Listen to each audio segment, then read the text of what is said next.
Hi. So, I can't think of an organic way to start off this video since it's my first one, so here are my thoughts on Cyberpunk Edgerunners. Back in December of 2020, CD Projekt Red, which was a studio behind games like The Witcher 3 and whatnot, released Cyberpunk 2077, an open-world RPG set in the fictional Night City that was promised and hyped up to be the most expansive, intricate, and best titles of the decade. Suffice it to say, there was a little backlash. The game just was riddled with bugs and game-breaking glitches, and it just didn't run well on most current-gen consoles. Even for the brief time I played it, okay, well, it wasn't brief, it was like 11 hours, but for the brief time I played it on my PS4, well, I didn't experience anything, excruciating. The frame rate was just dog shit, so that was a nice thing. So when I remembered that an anime series was going to release on Netflix in September, I naturally didn't give a shit about it, and a couple weeks went by, and then my friend told me, hey, I watched this show, and you know what, it convinced me to go and play the game. Now I'm fucking intrigued, alright, because there's no way that anyone would want to do that.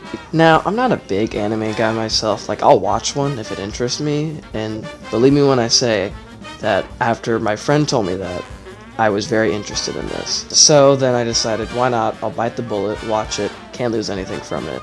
And having finished it, I can definitively say, holy shit, this show's good. Now, fair warning to anyone who's super sensitive, because this show's really violent, and I'm probably going to show clips of it, so be warned.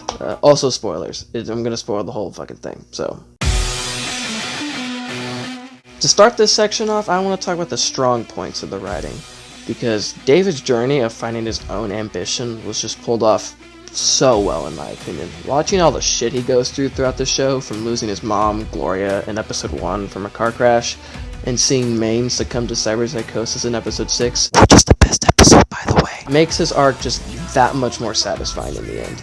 And I love how his ambition wasn't becoming higher up in Arasaka like his mom wanted, or becoming a hardened badass like Maine, but his dream was just making sure Lucy's dream of escaping and living her days on the moon, which sounds silly, I know, but it sounds good it's better in context, trust me. And all I cared about in the end was the safety of the love of his life, and knowing that it is so much sadder when he sacrifices himself so that Lucy and Falco can escape Atom Smasher in the climax. His death and motivation was so much more powerful than I was expecting. And Lucy herself has a great arc. Her learning to open up to David and really anyone else, and not needing to hide behind her uncaring facade, was just extremely moving. And those final moments, those final moments were just some of the most emotional TV I've seen in a long time. It didn't make me cry, but it got pretty close. And the rest of the cast has great moments as well. Maine was a great mentor to David. He was a lot of fun to watch in this show, and it was just... Episode 6 is a present. I'm going to talk more about it in a second, but episode 6 is really good. Rebecca stole the show with every single scene that she was in. She's my favorite, just because I think she's funny. And Faraday was a great villain that was utilized very well. Though it may just be because it's Giancarlo Esposito, and I'm biased because, you know. Next, I want to talk about the animation, because holy shit is it good. The animation in this show is virtually flawless. Everything just works here. There's no doubt about that. The scenes in this just have this breakneck pace and just this energy attached to it, and the art style and animation just reflects that so well. On top of that, the characters' personalities are perfectly exemplified by how extremely detailed all their facial expression is in any given moment. And that level of detail doesn't just go with that kind of stuff. No. Never have I seen a show that is so grotesque with its violence, especially when it comes to animation. I love shows that are just extremely violent, most of the movies and shows I watch are like that, but just the amount of disturbing detail in the way people just get fucking murdered in this show was just so gross, but just, you can't look away. It's like a train wreck. You just can't look away. I haven't watched anything from Studio Trigger ever before, so it was a pleasant surprise to watch this and find it was really good. Everything in this was just mwah, perfect.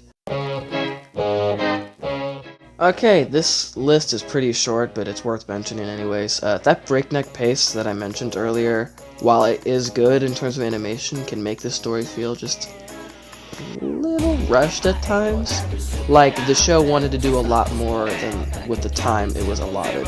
While Gloria's death in episode 1 was really sad, I feel like there wasn't as much build-up as there could have been to, really add that punch. Like, they wanted to do a lot more, but they couldn't. They ran out of time, so feel a little less impactful. Like I mentioned earlier, episode 6, which, by the way, best episode in my opinion, and no one else can say otherwise. There's one problem with its pacing. In case you need to sorry, my light just went out. I'm using my iPad, by the way, as my light while I'm reading this script, so fucking nice. In case you need a refresher on what this episode is, basically Lucy and David are tasked with getting information out of an Arasaka higher-up, all while Main's mental health is just rapidly deteriorating and he's succumbing to cyberpsychosis. All great stuff. The problem is, though, is that Main's cyberpsychosis was not alluded to in any previous episode. It's contained within just this one. These things don't ruin the show for me.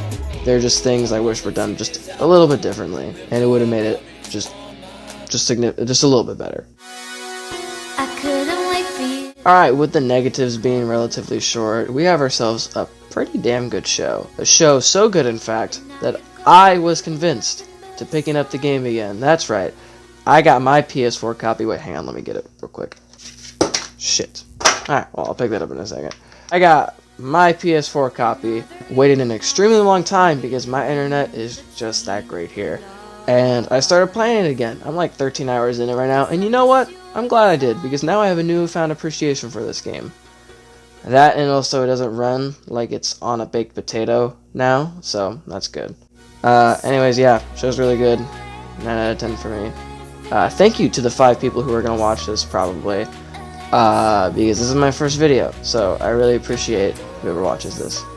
But yeah, go fucking watch it. It's good. Unless you don't like this shit.